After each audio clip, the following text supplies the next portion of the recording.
সুপ্রিয় ভিউয়ার্স, আসসালামু আলাইকুম।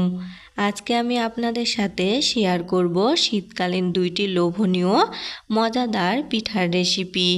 আর আমার আজকের এই পিঠার রেসিপিটা আমি একা কিংবা আমার বাসায় তৈরি করছি না, আমি আমার মায়ের বাসায় গিয়েছিলাম আর সবাই মিলে এই পিঠাগুলো আমরা তৈরি করছি। সবাই একসাথে মিলিত হয়ে এরকম গল্প করতে করতে পিঠা তৈরি করার মজাই আলাদা।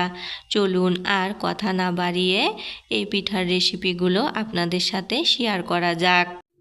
আমরা আজকে এখানে দুই রকমের পিঠা তৈরি করব। একটা হলো ভাজির কুশলি পিঠা আর একটা হলো হালুয়ার কুশলি পিঠা। প্রথমে ভাজির কুশলি পিঠা তৈরি করব। এর জন্য এখানে আমরা কিছু আলু নিয়ে নিয়েছিলাম। ওই আলুগুলোকে এরকম চিকন করে ভাজি যেভাবে কাটে ঠিক সেভাবে কেটে নিয়েছি। তারপরে পরিষ্কার ঠান্ডা পানি দিয়ে ধুয়ে নিয়েছি। এখন এই আলুগুলোতে পরিমাণ মতো লবণ দেওয়া হয়েছে। লবণ দিয়ে এই আলুগুলোকে এভাবে হাত দিয়ে মেখে কিছুক্ষণ রেখে দিতে হবে। তাহলে আলুগুলো যখন ভাজি করা হবে তখন ভাজিটা একদম নরম হয়ে যাবে না আর ভাজিটা গলে যাবে না বা ভেঙে যাবে না। লবণ দিয়ে এখন কিছুক্ষণ এগুলো রেস্টে রেখে দেওয়া হলো 15 মিনিটের মতো। 15 মিনিট পর চুলাতে একটা কড়াই বসিয়ে দেওয়া হয়েছে। এখন পেঁয়াজ আর মরিচ কড়াইতে দিয়ে জালটা জ্বালিয়ে দেওয়া হলো। তারপর এখন ভাজি করার জন্য কিছুটা তেল দেওয়া হলো। তেল দেওয়ার পর এখন পেঁয়াজ মরিচগুলোকে এভাবে নেড়ে চেড়ে হালকা ব্রাউন করে ভাজা হচ্ছে।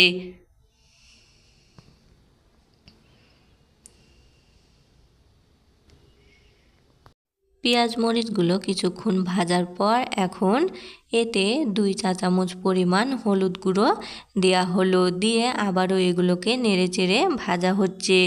আর লবণ তো আগে ভাজিতে দিয়ে মাখানো হয়েছে, আর লবণ দেওয়ার প্রয়োজন নেই। এখন সমস্ত উপকরণ ভাজা হয়ে গিয়েছে। এখন কেটে রাখা আলুগুলো দেয়া হলো। দিয়ে এখন নেড়েচেড়ে ভাজিটা তৈরি করা হচ্ছে। এতে কোনো প্রকার পানি দেওয়ার প্রয়োজন নেই।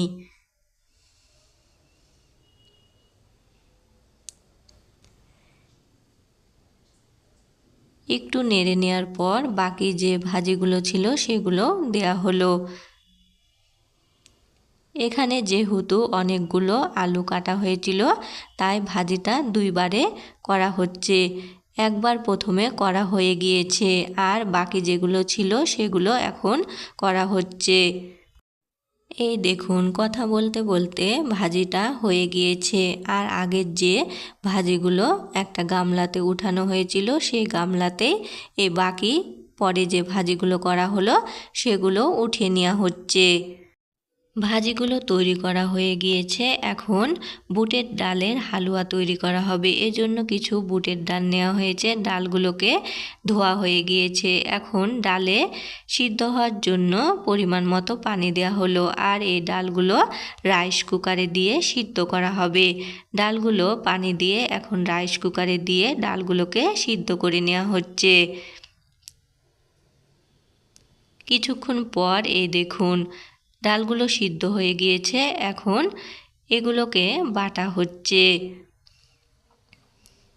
এই ডালগুলো আমরা পাটায় বেটে নিচ্ছি। আপনারা চাইলে ব্লেন্ডারেও ব্লেন্ড করতে পারেন। এই ডালগুলোকে এমনভাবে বাটতে হবে যেন একদম বেশি ফিনিশিং বা পাতলা না হয়ে যায়, একটু দানাযুক্ত যেন থাকে। আর এই দেখুন আমার ডালগুলো এভাবে করে আমি বেটে নিচ্ছি। প্রথমে একবার বেটে নিলাম, আরও ডাল ছিল এভাবে অল্প অল্প করে দিয়ে আমি সবগুলো ডালই বেটে নিচ্ছি।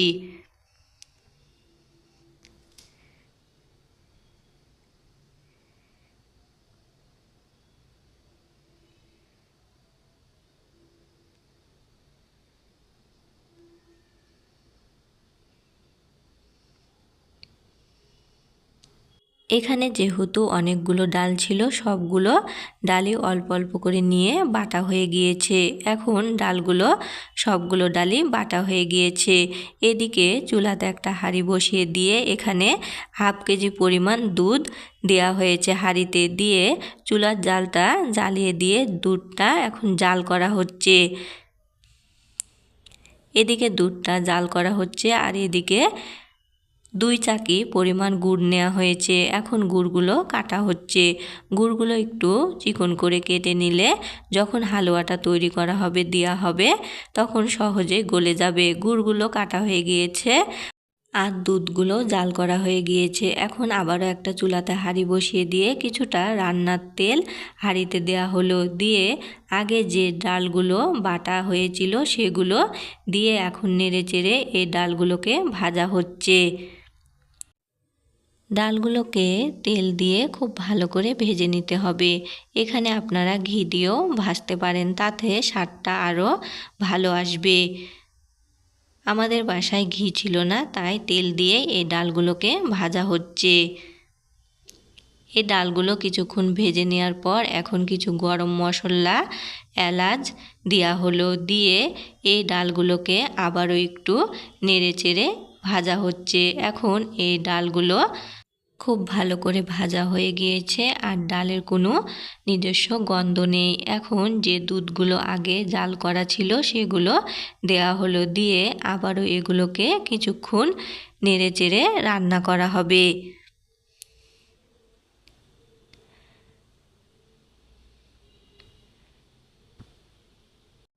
দুধ দেওয়ার পর কিছুক্ষণ নাড়ার পর এখন কেটে রাখা খেজুরের গুড়গুলো দেওয়া হচ্ছে।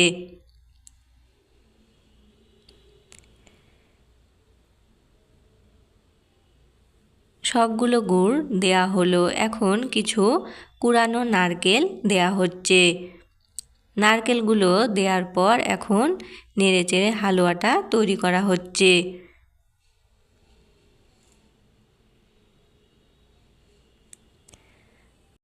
গুড়গুলো এখন গলতে শুরু করেছে, তাই এই হালুয়াটা একটু নরম হয়ে এসেছে, কিন্তু তাতে চিন্তা করার কিছু নেই। এখন এগুলো জাল দিলে আবারও শক্ত হয়ে যাবে। আগে কিছুটা নারকেল দেয়া হয়েছিল, এখন আরও কিছুটা নারকেল, কুড়ানো নারকেল দেয়া হলো, দিয়ে আবারও এগুলো নেড়েচেড়ে হালুয়াটা তৈরি করা হচ্ছে। এই তো বেশ কিছুক্ষণ ধরে নেড়েচেড়ে হালুয়াটা তৈরি হয়ে গিয়েছে। এখন একটা গামলাতে এই হালুয়াগুলো ঢেলে নেওয়া হলো। এদিকে ওই হাঁড়িতে আরও কিছুটা পানি দেওয়া হলো। পানি দিয়ে এই পানিগুলোকে এখন কিছুক্ষণ জাল করা হবে। এই পানিগুলো জাল করে যে কুশলি পিঠাটা তৈরি করা হবে তার আটাটা তৈরি করা হবে। এদিকে পানিটা জাল হতে থাক আর এদিকে কিছু গমের ময়দা নেওয়া হয়েছে, অর্থাৎ এই প্লেটে 2 প্লেট গমের ময়দা নেওয়া হয়েছে। এখন 2 প্লেট চাউলের ময়দা নেওয়া হলো, দিয়ে ময়দাটাকে ভালো করে মিশানো হলো আর এদিকে পানিটা জাল করা হয়ে গিয়েছে। এখন ময়দাগুলোকে অল্প অল্প করে দিয়ে আটাটা তৈরি করা হচ্ছে। একবারে সমস্ত ময়দা পানিতে ঢেলে দেওয়া যাবে না, অল্প অল্প করে দিয়ে আটাটা তৈরি করে নিতে হবে।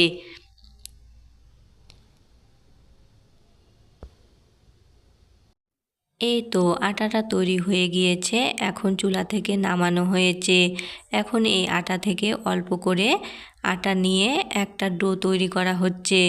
একটু একটু করে পানি দিয়ে এই আটাটাকে এভাবে হাত দিয়ে মেখে একটা সুন্দর রুটি যেভাবে বানায় ঠিক ওই রকম একটা ডো তৈরি করা হচ্ছে। এই আটাটা যত ভালো করে এভাবে হাত দিয়ে মাখানো হবে, পিঠা তৈরি তত ভালো হবে, তাই আটাটাকে খুব ভালো করে হাত দিয়ে মাখানো হচ্ছে।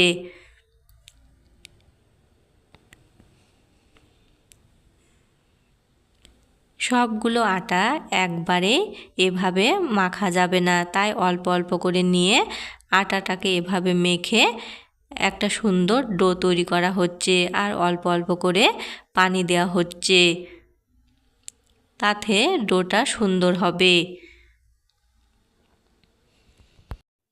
এই তো এই ডোটা হয়ে গিয়েছে। আবারও কিছুটা আটা নিয়ে আবারও বাকি আটাগুলো এভাবে হাত দিয়ে মাখানো হচ্ছে। এই আটাগুলো মাখার সময় একবারে পানিটা ঢেলে দিবেন না, অল্প অল্প করে নিয়ে এই আটাটা মাখাতে হবে।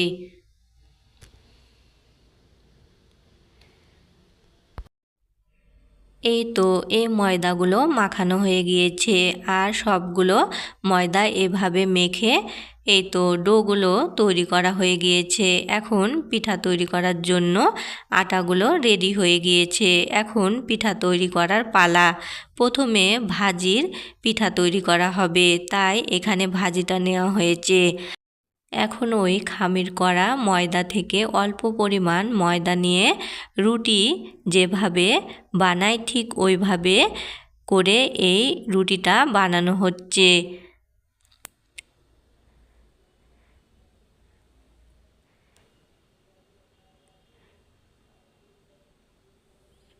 রুটিটা যত ভালো করে বেলে নিবেন পিঠাটা তত ভালো হবে।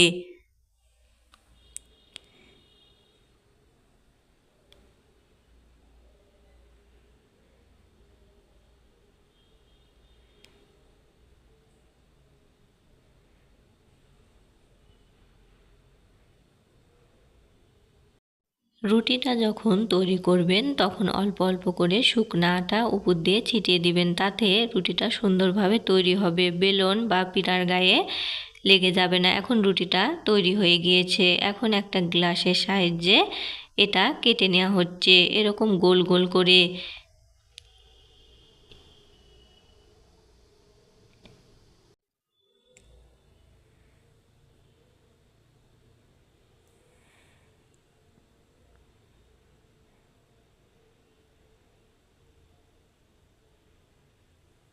এই তো এটা কেটে নেওয়া হয়েছে। আপনাদের সুবিধার্থে আরও একটা রুটি তৈরি করে দেখিয়ে দিচ্ছি কিভাবে রুটিটা তৈরি করা হচ্ছে।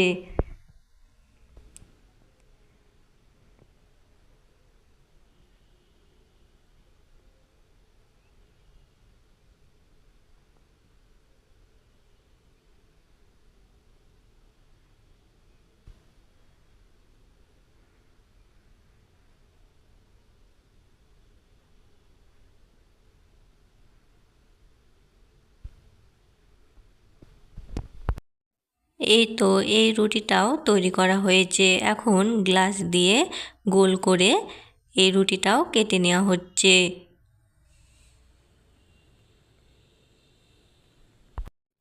এই রুটিটাও গ্লাস দিয়ে গোল করে কেটে নেওয়া হলো। এখন পিঠা তৈরি করার পালা। এই তো ভাজিগুলো অল্প অল্প করে দিয়ে এখন পিঠাগুলো তৈরি করা হচ্ছে। ভাজিগুলো দিয়ে এভাবে মুখটা এখন মারা হচ্ছে।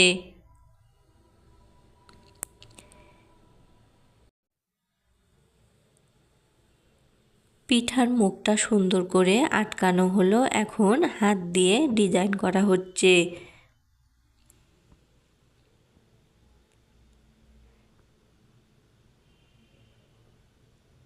এই তো পিঠাটা ডিজাইন করা হয়ে গিয়েছে। আর একটা পিঠা তৈরি করা হচ্ছে এখন। সবগুলো পিঠা আপনাদের তৈরি করে দেখানো সম্ভব নয়, এতে ভিডিওটা অনেক বেশি বড় হয়ে যাবে। তাই আপনাদের সুবিধার্থে আমি কয়েকটা পিঠা এভাবে করে তৈরি করে আপনাদের দেখাচ্ছি। প্রথমে ভাজিগুলো দিয়ে পিঠার মুখটা বন্ধ করে দেওয়া হচ্ছে, তারপরে এভাবে করে ডিজাইন করে পিঠাটা তৈরি করে নেওয়া হচ্ছে।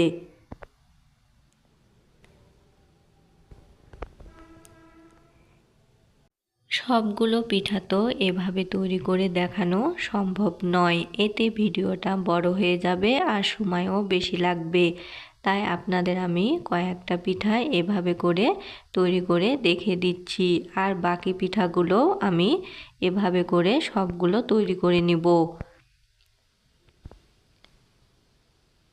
এই তো এভাবে করে আলু ভাজির পিঠাগুলো সবগুলো তৈরি করা হয়ে গিয়েছে। এখন হালুয়ার পিঠাটা তৈরি করা হবে। তাই আগে যেভাবে রুটিটা বেলা হয়েছিল ঠিক ওইভাবে এখন অল্প পরিমাণ আটা নিয়ে রুটিটা তৈরি করা হচ্ছে আগের নিয়মেই।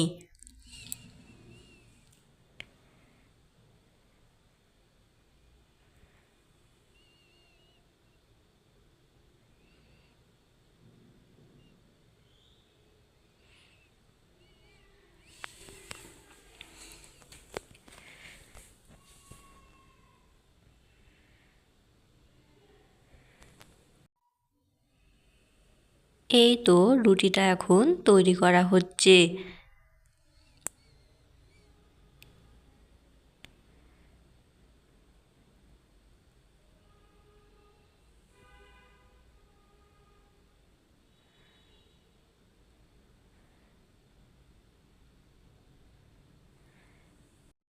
এই তো রুটিটা এখন তৈরি হয়ে গিয়েছে। এখন গ্লাস দিয়ে গোল গোল শেপ দিয়ে এটা কেটে নেওয়া হচ্ছে।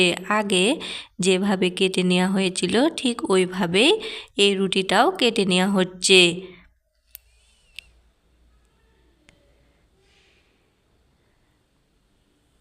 রুটিটা গোল গোল শেপ দিয়ে কেটে নেওয়া হলো। এখন পিঠা তৈরি করার পালা।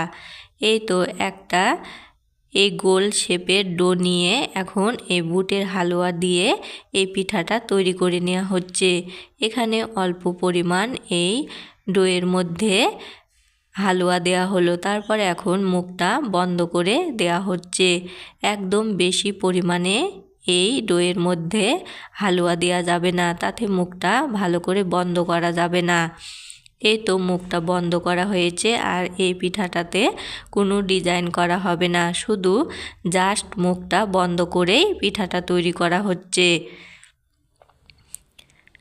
আপনাদের সুবিধার্থে আরও কয়েকটা তৈরি করে দেখানো হচ্ছে কিভাবে পিঠাগুলো তৈরি করা হচ্ছে।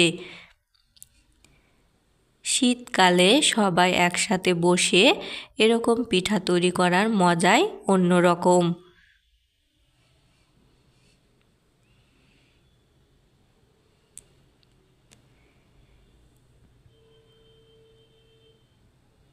এভাবে করে সবগুলো পিঠা তৈরি করে নেওয়া হয়েছে। এই দেখুন সবগুলো পিঠা তৈরি করা হয়েছে। এখন পিঠাগুলো ভাজার পালা। প্রথমে ভাজির পিঠাগুলো ভাজা হবে। এখানে চুলাতে একটা কড়াই বসিয়ে দিয়ে এখন জালটা জ্বালিয়ে দিয়ে কড়াইতে কিছুটা তেল দিয়ে গরম করে নেওয়া হলো। তারপরে এখন পিঠাগুলো দিয়ে ভেজে নেওয়া হবে। তেলে পিঠাগুলো দেওয়ার সময় সাবধানতার সাথে দিতে হবে, কারণ তেলটা গরম করা আছে। তেলটা ছুটে গায়ে লাগবে, তাই একটু সাবধান হয়ে পিঠাগুলো তেলে দিতে হবে। পিঠাগুলো দিয়ে কিছুক্ষণ অপেক্ষা করার পর এখন পিঠাগুলো উল্টানো হলো। উল্টানোর কিছুক্ষণ পর এখন পিঠাগুলো দেখুন ভাজা হয়ে গিয়েছে। এখন পিঠাগুলো তেল ঝরিয়ে উঠানো হচ্ছে।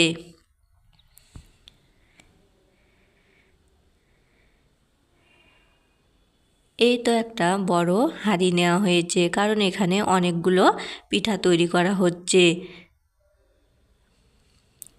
হাঁড়িতে ভেজে পিঠাগুলো রাখা হচ্ছে।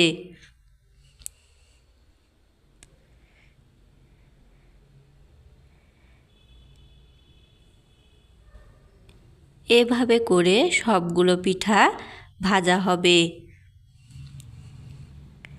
প্রথমে পিঠাগুলো তেলে দেওয়ার পর কিছুক্ষণ অপেক্ষা করা হচ্ছে। তারপর এখন পিঠাগুলো উল্টানো হলো। পিঠাগুলো উল্টানোর পর একটু এভাবে নেড়েচেড়ে পিঠাগুলো এভাবে করে ভাজা হচ্ছে। এই তো এভাবে করে ভাজির পিঠাগুলো ভাজা হয়ে গিয়েছে। এখন হালুয়ার পিঠাগুলো ভাজা হচ্ছে। ওই তেলেই হালুয়ার পিঠাগুলো দেয়া হলো। তারপর এখন পিঠাগুলো আগের নিয়মে দেওয়ার পর কিছুক্ষণ অপেক্ষা করার পর উল্টিয়ে পিঠাগুলো সেই আগের নিয়মেই ভাজা হচ্ছে। পিঠাগুলো তেলে দিয়ে বেশি গোতাগুতি করা যাবে না, আলতো করে নেড়েচেড়ে পিঠাগুলো ভেজে নিতে হবে।